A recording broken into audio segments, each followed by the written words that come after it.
Hello! So, we'll try different foods from Binondo. First, we'll start from the lomi. Let's try konti. Ito yung lomi nila, walang masyadong sabaw. Pero lumamig na to, tapos ininit ulit. We'll try. Konti lang, no? So, let's start. Para may peanut sauce. May hint of peanut.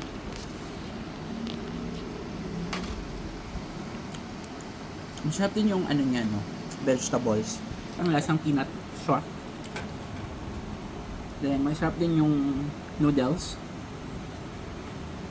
It seems freshly cooked and freshly made. May mga parang mushrooms din siya. Or, what do you call this? Sausage.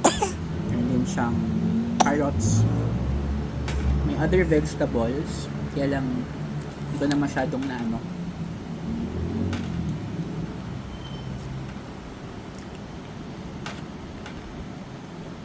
If I would rate it na doon ako kakain, siguro I would expect na mas matigas yung pagkain or yung noodles, hindi siya malabsa.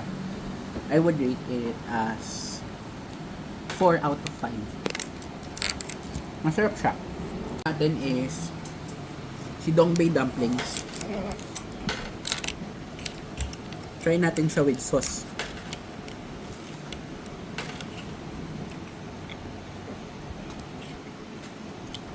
Fresh yung dumplings niya, no?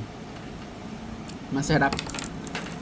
Kasi parang freshly made yung dumplings. Steamed siya, so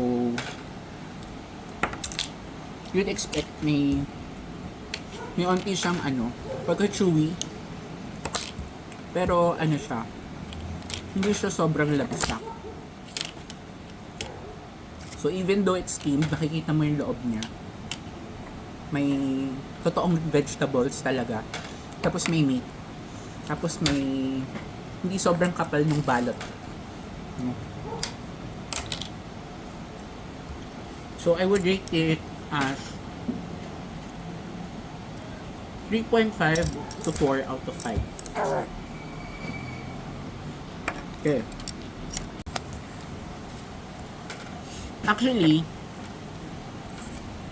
compared sa mga kuchay na natitikman ko sa resto, this kuchay seems to be home cooked. So, ano ba yun? So, even if it's, kaya ko siya binigyan ng 4 out of 5 kasi kahit madami siya, makakain mo talaga siya even with just sharing or mag-isa kasi makikita mo yung pagka home cook nung pagkain. Okay, let's move on. Dito naman tayo sa bun. I prefer it siguro para mas fresh. Lagyan natin ito. Tapos kakainin natin.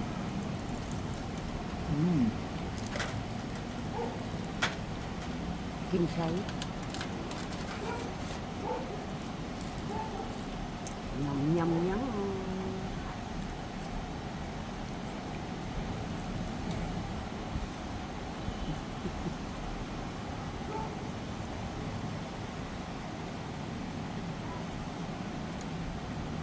The decision to eat the bun with the greens was actually good kasi nakaka-freshen talaga ng lasa.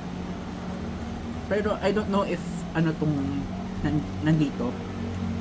This seems to be mushroom or vegetarian dish.